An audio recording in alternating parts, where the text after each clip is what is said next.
সবাইকে শুভ দীপাবলির অনেক শুভেচ্ছা। আমাদের বাড়ির পাশেই যে কালী পুজোটা হয়, পুজোটা কিন্তু অনেক বড় করে হয়।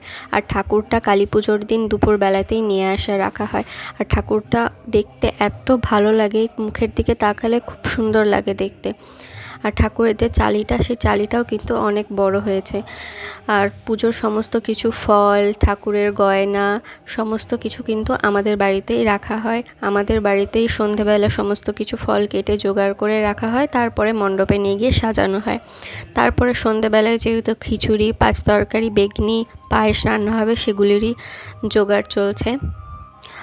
আর ঠাকুরকে তারপরে সুন্দর করে নিজের জায়গায় প্রতিষ্ঠা করার পরে বাবা আর পাশের বাড়ির আর একটা দাদা মিলে ঠাকুরের সমস্ত গয়নাগুলো পরিয়ে দিচ্ছে। আর গয়নাগুলো কিন্তু প্রত্যেকটা সোনা আর রূপোর তৈরি।